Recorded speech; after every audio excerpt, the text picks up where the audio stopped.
Malam itu angin bertiup kencang, menyelusup melalui celah-celah jendela kayu yang mulai lapuk. Yoga menarik selimutnya lebih erat, mencoba mengabaikan suara-suara aneh yang terdengar dari kamar ibunya. Sejak beberapa bulan terakhir, ia sering terbangun di tengah malam, mendengar ibunya berbicara sendiri. Suaranya lirih, kadang seperti merintih kesakitan, kadang seperti memohon pada sesuatu yang tak terlihat agar menghentikan semua. Malam ini berbeda. Suara ibunya lebih pelan, nyaris seperti bisikan. Yoga bangkit dari tempat tidurnya, berjalan pelan menuju kamar ibunya yang hanya berjarak beberapa langkah dari kamarnya sendiri. Pintu kamar itu terbuka sedikit, dan dari celahnya, ia bisa melihat sosok ibunya duduk di tepi tempat tidur. Bahunya berguncang seperti sedang menangis. "Ibu?" panggil Yoga ragu. Ningsih tak menjawab. Ia tetap duduk, membelakangi pintu. Kepalanya tertunduk. Jantung Yoga berdegup kencang. Ia tahu ibunya semakin aneh sejak Pak Kromo mulai sering pergi malam-malam. Entah kemana. Kadang ia menghilang sebelum azan Isya, baru pulang menjelang subuh dengan mata merah dan bau kemenyan di tubuhnya. Ibunya selalu menyambutnya dengan wajah cemas, tapi Pak Kromo hanya menggerutu dan masuk ke kamar tanpa bicara. Yoga melangkah masuk. Saat itu juga, suara bisikan itu berhenti. "Ibu, kenapa menangis?" tanyanya. Suaranya terdengar lebih pelan dari yang ia harapkan. Perlahan, Ningsih menoleh ke arahnya. Wajahnya pucat, matanya merah dan bengkak seperti tak pernah tidur. Namun yang paling membuat bulu kuduk Yoga berdiri adalah ekspresi ibunya. Senyuman kecil yang tidak wajar, seperti dipaksa. "Yoga," suaranya serak, hampir tidak terdengar. "Pergi tidur, nak. Jangan pedulikan ibu ya." Yoga masih ingin bertanya, tapi tatapan ibunya terasa begitu dingin dan kosong. Ia akhirnya menurut, kembali ke kamarnya dengan perasaan gelisah. Namun, malam itu ia tidak bisa tidur. Sekitar tengah malam, Yoga terbangun lagi. Kali ini bukan karena suara bisikan, melainkan karena hawa dingin yang merayap di tubuhnya. Ia merasakan sesuatu yang tidak beres. Pelan-pelan ia keluar dari kamarnya. Lorong rumah terasa lebih panjang dari biasanya, gelap dan sunyi. Ia berdiri di depan kamar ibunya, menempelkan telinganya di pintu. Tidak ada suara. Perlahan ia membuka pintu. Saat itulah ia melihatnya. Ningsih meringkuk di sudut kamar. Tubuhnya bergetar hebat. Matanya melotot. Mulutnya terbuka lebar seolah ingin berteriak. Tapi tidak ada suara yang keluar. Ia menatap ke sudut ruangan yang kosong, seakan melihat sesuatu yang tak kasat mata. "Ibu." Yoga berlari mendekatinya, mengguncang tubuh ibunya yang terasa begitu dingin. Ningsih tidak merespons. Tubuhnya terus gemetar, tangannya mencakar-cakar lantai seperti sedang melawan sesuatu. Lalu, tiba-tiba ia menjerit. Jeritan panjang yang memilukan membuat bulu kuduk Yoga berdiri. Saat itu juga, pintu rumah terbuka. Pak Kromo masuk dengan wajah panik. Entah kenapa, Yoga melihat ketakutan dalam mata ayahnya. "Apa yang terjadi?" tanya Yoga setengah menangis. Pak Kromo tidak menjawab. Ia hanya berdiri di ambang pintu, menatap Ningsih dengan ekspresi yang sulit diartikan. Yoga bisa bersumpah, di balik ketakutan itu ada sesuatu yang lain, sesuatu seperti rasa bersalah. Ningsih tersentak sekali, lalu tubuhnya terkulai. Matanya masih terbuka, tapi kosong. "Ibu!" Tidak ada jawaban, tidak ada gerakan. Ningsih telah meninggal dunia. Pemakaman berlangsung keesokan harinya. Matahari terik menyengat kulit, tapi hawa di sekitar makam terasa dingin dan menyesakkan. Warga yang datang berbisik-bisik, membicarakan bagaimana Ningsih meninggal secara misterius. Tidak ada sakit, tidak ada tanda-tanda penyakit sebelumnya. Hanya jeritan panjang di tengah malam, lalu kematian datang begitu saja. Yoga berdiri di dekat makam, masih belum percaya bahwa ibunya telah tiada. Pak Kromo ada di sampingnya, tapi tidak ada kesedihan di wajahnya, hanya tatapan kosong yang sulit diartikan. Saat tanah mulai ditimbun, seekor burung gagak melayang rendah, mengitari makam beberapa kali sebelum hinggap di dahan pohon dekat sana.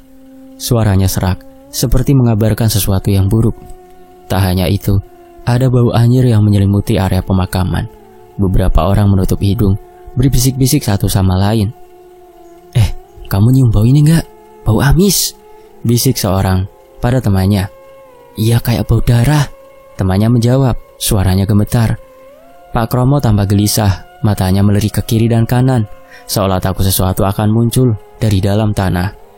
Yoga meremas tangannya sendiri, berusaha menahan air mata.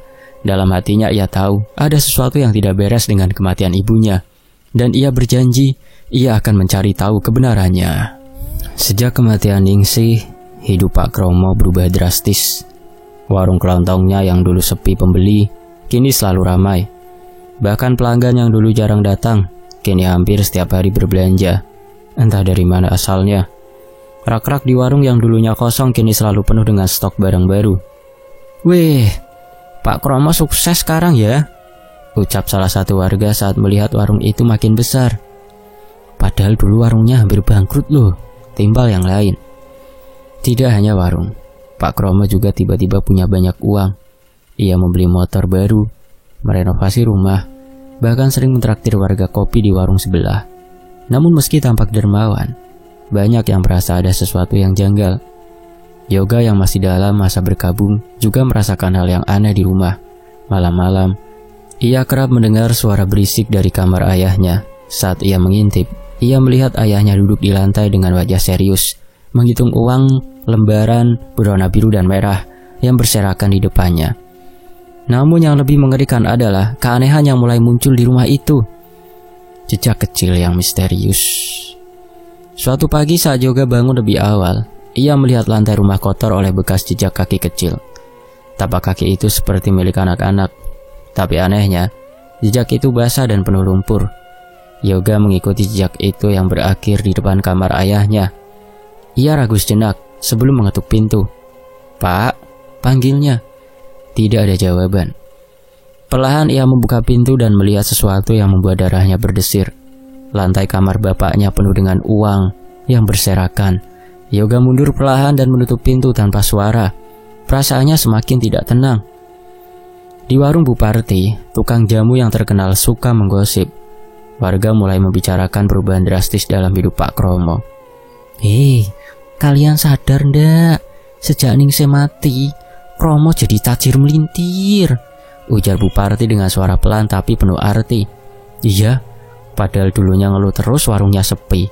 Kok sekarang kok bisa mendadak rame? Sahut yang lain. Bu Parti menyipitkan mata, mendekat ke teman-temannya sebelum berbisik. Aku curiga dia pakai pesugihan. Bisa jadi tuyul. Warga yang lain terdiam, saling pandang. Memang ada banyak kisah di desa-desa sekitar tentang orang-orang yang menjadi kaya secara tiba-tiba karena memelihara tuyul. Tuyul adalah makhluk kecil berkepala botak dan bertelanjang bulat yang mencuri uang untuk tuannya. Kalau memang beneran tuyul, berarti ada tumbalnya, gumam salah satu warga. Dan semua orang tahu siapa yang baru saja meninggal dalam keluarga Pak Kromo. Keanehan di rumah itu semakin menjadi-jadi. Yoga mulai sering terbangun tengah malam, mendengar suara-suara yang tidak wajar.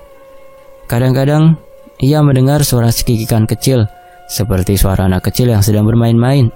Tapi suara itu terasa menyeramkan, bukan seperti suara anak manusia.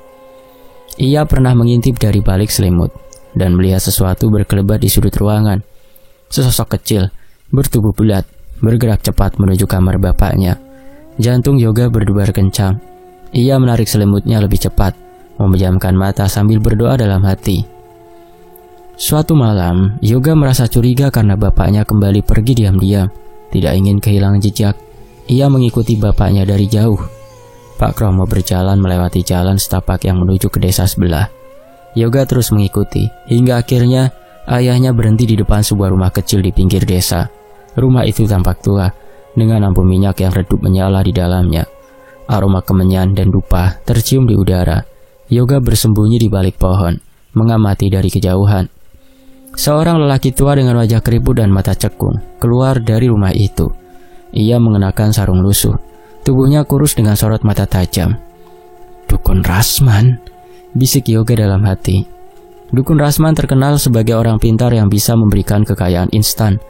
Tapi semua orang tahu bahwa ia juga sering terlibat dalam praktik ilmu hitam. Yoga menahan nafas, mendengar pembicaraan mereka dari kejauhan. "Kau harus memenuhi syaratnya," ujar Dukun Rasman dengan suara berat. "Kalau tidak, akibatnya bisa fatal." Pak Kromo hanya mengangguk.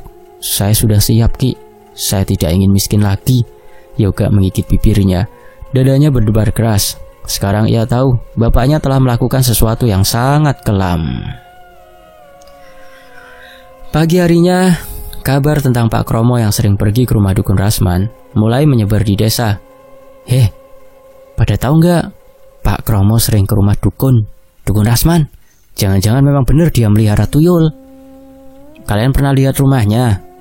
Ada jejak kecil-kecil juga loh. Tuyul nggak bisa kelihatan sama orang dewasa, tapi jejaknya kadang tertinggal.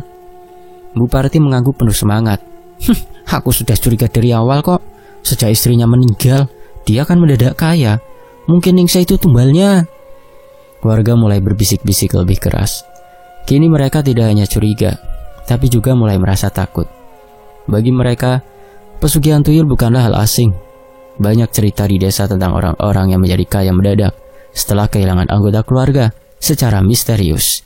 Kini kecurigaan itu mengarah pada Pak Kromo, dan tanpa ia sadari, Yoga juga mulai merasakan ancaman yang semakin dekat. Malam itu, Yoga terbangun dengan nafas memburu. Tubuhnya basah oleh keringat. Meski udara di dalam kamar terasa lebih dingin dari biasanya, ia baru saja bermimpi melihat ibunya, Ningsih, berdiri di sudut kamar. Namun itu bukan ibunya yang biasa ia kenal. Dalam mimpi itu, Ningsih berdiri kaku dengan tubuh pucat kebiruan. Matanya hitam, legam, kosong, seperti menyerap semua cahaya di sekelilingnya. Mulutnya terbuka lebar, seakan ingin mengatakan sesuatu.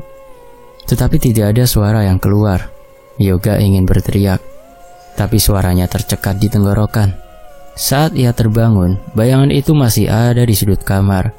Sosok ibunya berdiri diam, tidak bergerak, mengawasinya dari kegelapan.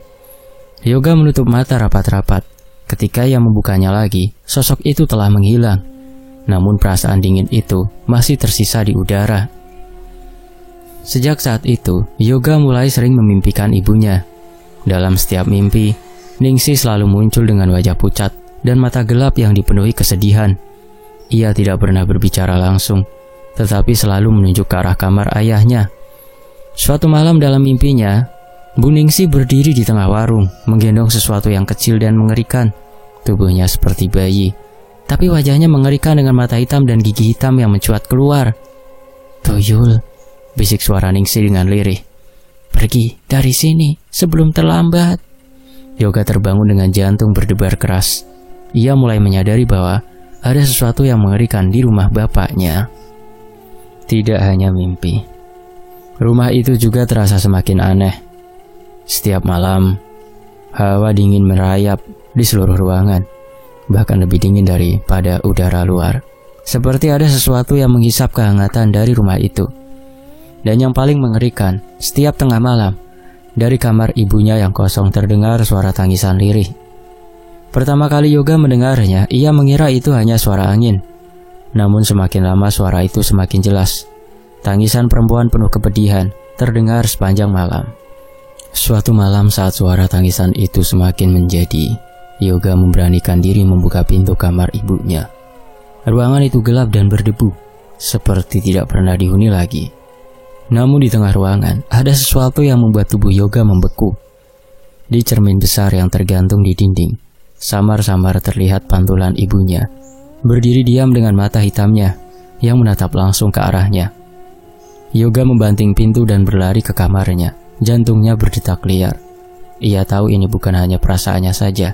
Ada sesuatu di rumah ini, sesuatu yang tidak seharusnya ada. Sementara itu warga desa mulai resah. Beberapa orang mengeluh kehilangan uang mereka secara misterius. Bukan dalam jumlah besar, tapi 1 lembar. lembaran kecil yang biasa mereka simpan di dalam dompet atau bawah bantal. Aku yakin ini perbuatan tuyul, ujar Pak RT dengan wajah tegang. Sudah kuduga, Pak Kromo makin kaya, tapi lihat wajahnya makin lusuh, makin tua. Orang yang pelihara tuyul memang begitu, nyawanya disedot, sahut Bu Parti yang semakin yakin dengan dugaan mereka.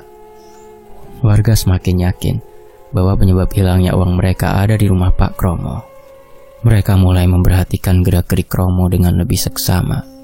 Dan dugaan mereka semakin kuat ketika beberapa anak kecil di desa mulai mengaku melihat sosok kecil berlari di sekitar rumah Kromo pada malam hari. Matanya hitam, giginya tajam, kata salah satu anak dengan suara gemetar. Namun setiap kali warga mencoba mencari bukti, tuyul itu selalu lenyap dalam sekejap. Di sisi lain, meski kekayaan Pak Kromo semakin bertambah, kondisinya semakin mengenaskan. Dahulu ia adalah pria yang cukup gagah meskipun usianya sudah menua. Namun kini tubuhnya yang kelentruk, terlihat semakin kurus dan wajahnya semakin keriput. Bahkan beberapa warga mulai berbisik-bisik bahwa kulitnya tampak lebih pucat dan matanya semakin cekung. Seakan-akan sesuatu sedang menyedot energi kehidupannya sedikit demi sedikit. Namun yang paling aneh, Pak Kromo tidak terlihat bahagia dengan kekayaannya. Ia semakin jarang keluar rumah, lebih sering duduk termenung di warungnya yang kini semakin besar. Seolah-olah ia menyadari bahwa harga yang ia bayar untuk kekayaannya terlalu mahal. Dan Yoga, yang semakin sering melihat ibunya dalam mimpi, kini tahu bahwa ada bahaya besar yang mengintai, teror yang akan terus menghantui rumah itu. Di lain waktu, malam itu Yoga berjongkok di balik pohon beringin besar di dekat kuburan tua desa. Nafasnya tertahan. Matanya tajam mengawasi sosok ayahnya yang berjalan tergesa-gesa menuju sebuah gubuk reot di tengah pekuburan. Pak Kromo tampak gelisah, tangannya menggenggam sesuatu yang terbungkus kain putih. Di depan gubuk, seorang lelaki tua bertubuh kurus kering dan berambut putih panjang sudah menunggu. Wajahnya cekung dengan sorot mata tajam, seolah mampu menembus kegelapan malam. Mbah Rasman, ya, kembali lagi Pak Kromo ke rumah dukun tersebut. Yoga sudah mengenali nama itu dan sudah satu kali menangkap basah bapaknya ke rumah Mbah Sarman. Tubuh Yoga menegang. Ia menahan nafas dalam-dalam dan terus mengamati dari kejauhan. Pak Kromo berdiri di depan sang dukun dengan kepala tertunduk. Bagaimana? Suara Mbah Sarman parau seperti bercampur dengan desau angin malam. Pak Kromo menyerahkan bungkusan kain putih itu dengan tangan gemetar. Mbah Dukun menerimanya, membuka perlahan, dan mengeluarkan seikat rambut panjang serta sepotong kain batik lusuh. Yoga menahan nafas. Itu kain batik ibunya. Aku lebih banyak tuyul, Mbah. Suara Pak Kromo terdengar lemah, nyaris berbisik. Mbah Rasman menyeringai, memperlihatkan gigi-giginya yang menguning. Kau kan sudah punya 2, Kromo. Kau tahu sendiri konsekuensinya. Semakin banyak yang kau minta, semakin besar harga yang harus kau bayar. Pak Kromo mengangguk, wajahnya semakin kusut. Tapi aku perlu lebih banyak. Warung makin ramai. Aku butuh tambahan uang. Kalau bisa 3 atau 4 ekor lagi. Mbah Dukun menghela nafas panjang. Kau serakah, Kromo. Ia menatap Pak Kromo tajam. Dulu kau hanya minta 1, dan kau sudah tahu apa yang harus kau korbankan. Istrimu adalah harga pertama. Yoga merasakan dadanya mencelos. Benar dugaannya. Ibunya bukan meninggal biasa. Ia adalah tumbal pertama. Tangannya mengepal kuat. Amarah bercampur ketakutan meluap dalam dirinya. Tapi ini belum cukup. Pak Kromo bersikeras. Aku butuh lebih, Mbah. Mbah Dukun tersenyum tipis. Baik. Tapi kali ini kau harus membayar harga yang lebih besar, Kromo. Pak Kromo terdiam. Keringat mulai mengalir di pelipisnya. Apa yang harus aku lakukan untuk ini? Dukun tua itu membungkuk, mengambil segenggam tanah kuburan lalu meniupnya ke arah Pak Kromo. Kau akan tahu dalam waktu dekat. Bersiaplah. Yoga merasakan bulu kuduknya meremang. Ia tahu pertemuan ini akan membawa malapetaka yang lebih besar. Sejak malam pertama di kuburan, Pak Kromo mulai tampak semakin lemah. Matanya cekung, kulitnya semakin pucat. Ia sering terlihat duduk termenung di warung, jarang bicara. Yang lebih aneh, Setiap siang hari, Yoga mulai melihat ayahnya tiba-tiba menggigil ketakutan. Suatu siang saat warung sedang ramai-ramainya, Pak Kromo tiba-tiba menjerit dan menjatuhkan mangkuk bakso dari tangannya. Wanita itu ada di sini, teriaknya sambil menunjuk ke sudut ruangan. Warga yang ada di warung saling berpandangan, bingung, tidak ada siapa-siapa di sana. Namun Yoga melihatnya. Sosok ibunya berdiri di sudut, mengenakan kain batik lusuh yang sama seperti yang diberikan Pak Kromo pada Mbah Rasman. Mata hitamnya menatap ayahnya tajam. Bibirnya bergerak perlahan seolah berbisik sesuatu. Pak Kromo jatuh terduduk. Tangannya mencakar lantai seperti sedang berusaha lari dari sesuatu yang tidak bisa dilihat orang lain. Itu bukan aku yang mau. Aku tidak ingin kau mati, istriku. Itu perjanjiannya. Suara Pak Kromo pecah. Nyaris seperti orang menangis. Warga semakin bingung. Beberapa mulai berbisik, mengira Pak Kromo mulai gila. Namun Yoga tahu ayahnya sedang dihantui. Ia bisa merasakan hawa dingin yang tiba-tiba menyeruak di dalam warung. Ia bisa melihat wajah pucat ibunya yang semakin mendekat ke arah Pak Kromo, seperti ingin menagih sesuatu. Pak Kromo terbatuk keras, lalu menyemburkan darah ke lantai. Yoga buru-buru menghampiri ayahnya, tetapi saat ia menoleh lagi, arwah ibunya sudah menghilang. Malamnya, Yoga duduk di kamar dengan pikiran kalut. Ia kini tahu betul bahwa ayahnya telah membuat perjanjian mengerikan. Ia tahu bahwa ibunya adalah tumbal pertama, dan kini setelah ayahnya meminta lebih banyak tuyul, pasti akan ada korban lain. Tapi siapa? Yoga tidak tahu harus percaya pada siapa. Jika ia menceritakan semua ini kepada warga desa, mereka mungkin hanya akan menuduhnya gila. Jika ia langsung menghadapi ayahnya, itu sama saja dengan meminta masalah. Ia perlu mencari bantuan. Tapi siapa? Yoga menatap jendela kamar yang sedikit terbuka. Angin malam berhembus masuk, membawa suara sayup-sayup dari kejauhan. Terdengar bisikan lembut di telinganya, suara yang sangat ia kenal. Pergilah sebelum terlambat, nak. Yoga menoleh cepat, tetapi tidak ada siapa-siapa di sana. Hanya hawa dingin yang kini semakin menusuk tulang. Sementara itu, warga desa di sekitar tempat tinggal Pak Kromo semakin gempar. Semakin banyak warga yang kehilangan uang. Uang yang disimpan di celengan, di bawah bantal, bahkan yang disembunyikan di lemari terkunci, mendadak lenyap begitu saja tanpa jejak. Kecurigaan mulai mengarah pada Pak Kromo. Kita harus mencari tahu kebenarannya, ujar Pak Jamin, seorang sesepuh desa, saat beberapa warga berkumpul di pos ronda malam itu. Bu Parti pun angkat bicara, karena juga kehilangan uangnya. Aku tidak mau diam saja. Kalau benar ada tuyul di desa ini, kita harus usir. Malam itu beberapa warga memutuskan untuk mengintai rumah Pak Kromo. Pak Jamin, Bu Parti dan dua warga lain, Pak Warto dan Mas Sigit, bersembunyi di balik semak-semak dekat rumah Pak Kromo. Lampu di rumah itu sudah padam, tapi dari celah jendela mereka bisa melihat Pak Kromo duduk sendirian di ruang tengah. Tubuhnya lunglai seperti kehabisan tenaga. Tiba-tiba salah satu warga berbisik, "Lihat itu." Di dekat jendela ada bayangan kecil berlari cepat. Tidak terlihat jelas, tapi bentuknya menyerupai anak kecil bertubuh mungil dengan kepala gundul. Bu Parti menahan nafas. "Tuyul," bisiknya dengan suara gemetar. Bayangan itu menghilang begitu saja ke dalam rumah. Pak Jamin mengepalkan tangan. Ini tidak bisa dibiarkan, kita harus bertindak.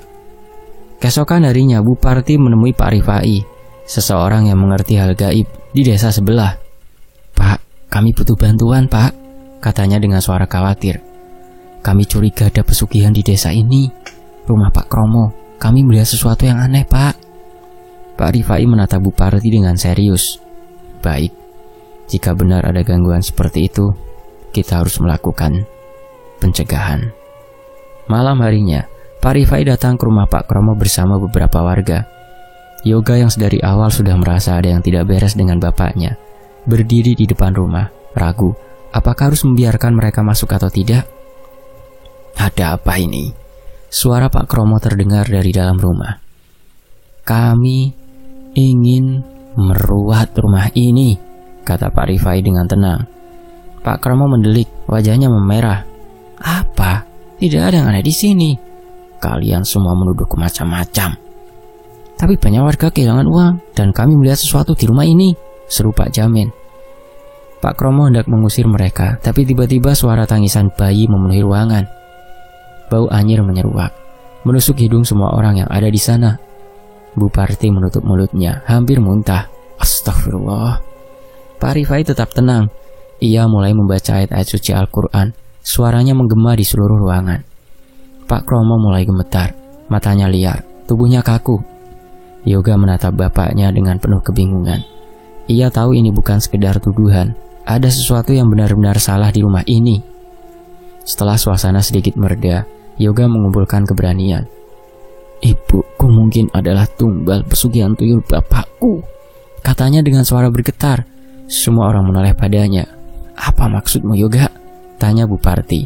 Yoga menghela nafas dalam-dalam. Ia menceritakan apa yang ia lihat dan dengar beberapa hari terakhir. Tentang pertemuan bapaknya dengan dukun di kuburan. Tentang perjanjian yang dibuat bapaknya. Tentang bagaimana ibunya meninggal secara misterius. Pak Kromo menggelengkan kepala, matanya melebar. Bohong, kau hanya anak kecil yang tidak tahu apa-apa. Tapi warga mulai saling berbisik. Jadi selama ini benar, Pak Kromo memang memelihara tuyul. Ya kasihan Ningsih, ternyata dia tumbal pertama. Kalau dibiarkan, siapa korban berikutnya? Pak Kromo semakin linglung, nafasnya tersengal, wajahnya semakin pucat. Ia ingin marah, ingin membantah, tapi tubuhnya justru semakin lemah. Yoga memandang bapaknya dengan perasaan campur aduk. Ia tahu ini belum selesai. Warga mulai berdiskusi, mereka tidak bisa membiarkan praktek pesugihan ini berlanjut. Mereka harus menemukan cara untuk menghentikannya sebelum ada korban lagi. Di lain waktu, malam itu amarah warga sudah memuncak.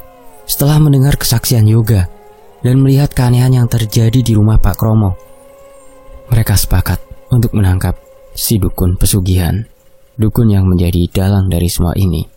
Di bawah sinar remang bulan, warga berbondong-bondong mendatangi gubuk reot di pinggir desa tempat Mbah Sarpin tinggal. Beberapa membawa obor, sementara yang lain menggenggam parang dan kayu. Keluar kau Mbah Dukun, teriak Pak Jamin. Tidak ada jawaban. Pak Warto menendang pintu hingga terbuka lebar. Di dalam, Mbah Dukun duduk di pojokan. Matanya tajam menatap warga yang menggeram di depannya. Kalian pikir bisa menghentikan ini semua? Katanya dengan suara serak. Pesugihan ini tidak akan bisa kalian putus begitu saja. Alah persetan, Bu Parti maju, menunjuk wajah Mbah Dukun dengan gemetar. Karena kau banyak nyawa menghilang, melayang. Sekarang kau harus menanggung akibatnya. Mbah Dukun terkekeh, tapi sebelum sempat bicara lagi, beberapa warga menyeretnya keluar. Jangan macam-macam, aku punya ilmu. Belum sempat ia mengancam, tubuhnya mendadak kaku. Wajahnya berubah pucat pasi. Warga mengikuti arah tatapannya dan langsung terpaku. Di atas sumur tua dekat punden desa, berdiri sesosok perempuan berambut panjang, mengenakan kebaya putih yang lusuh. Wajahnya pucat, matanya kosong, tetapi sorotannya penuh kebencian. Ibu, bisik Yoga. Arwah itu melayang mendekat. Warga yang tadi siap menghakimi Mbah Dukun justru mundur ketakutan. Mbah Dukun mencoba lari, tapi langkahnya terhenti ketika sesuatu menarik kakinya. Apa ini? Tangan-tangan hitam menjulur dari dalam sumur, mencengkeram tubuhnya. Jangan, ampun, jeritnya. Namun tak ada yang bisa menyelamatkannya. Dalam sekejap tubuhnya terseret ke dalam sumur tua, dan suara jeritanya menghilang dalam gelap. Sejenak, suasana hening. Lalu terdengar suara tawa kecil, bukan tawa manusia. Suara itu lirih, tetapi semakin lama semakin nyaring, seakan memenuhi seluruh desa. Dari kegelapan muncul bayangan-bayangan kecil, tuyul-tuyul. Mereka menampakkan diri dalam wujud bocah botak dengan mata hitam pekat. Tubuh mereka kecil, tetapi wajah mereka mengerikan. Astagfirullah, kata Pak Rifai beristighfar. Tuyul-tuyul itu menjerit, lalu mulai menyerang. Beberapa warga mendadak berteriak dan meronta-ronta. Tubuh mereka seperti dikendalikan oleh kekuatan gaib. Mata mereka membelalak, bibir mereka bergerak seakan-akan berbicara dalam bahasa yang tadi mengerti. Yoga menyaksikan semua itu dengan ngeri.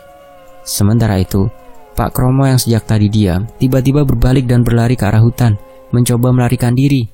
Namun tepat di tepi desa, langkahnya terhenti. Di depannya berdiri arwah Ningsih. Mata istrinya menatapnya dingin, penuh dendam yang tak terbalaskan. Pak Kromo mundur selangkah. Tubuhnya gemetar. Tidak Ning, maafkan aku Ning. Arwah Ningsih tidak menjawab. Tiba-tiba tubuh Pak Kromo mengejang. Mulutnya terbuka lebar dan dari dalam tenggorokannya keluar segumpal darah hitam pekat. Seakan ada sesuatu yang menarik nyawanya dari dalam. Matanya melotot. Tangannya mencakar tanah. Sebelum akhirnya tubuhnya jatuh ke tanah, tak bergerak lagi. Setelah kematian Pak Kromo dan Mbah Dukun, tuyul-tuyul itu menghilang begitu saja di desa. Seolah mereka tak lagi memiliki majikan yang mengikat mereka di dunia ini. Esok paginya, Pak Rifai dan juga Yoga serta beberapa warga datang ke rumah Pak Kromo. Mereka membersihkan tempat itu, membakar semua benda-benda milik Mbah Dukun yang ditemukan tersembunyi di dalam kamar belakang. Di antara benda-benda itu, ada boneka-boneka kecil yang wajahnya menyerupai Pak Kromo dan beberapa warga yang telah menjadi korban. Semuanya harus dimusnahkan, kata Pak Rifai. Jika tidak, jin-jin pesugihan itu akan mencari majikan baru. Setelah ritual pembersihan selesai, suasana di desa mulai terasa lebih tenang. Dan di malam yang dingin, di depan rumah Pak Kromo, arwah Ningsih muncul untuk terakhir kalinya. Ia berdiri di bawah cahaya bulan, tersenyum tipis ke arah anaknya, Yoga. Lalu perlahan tubuhnya memudar, menghilang selamanya. Tamat. Demikianlah sebuah kisah, semoga terhibur. Sampai jumpa di kisah lainnya. Tetap di Tony FS. Wassalamualaikum.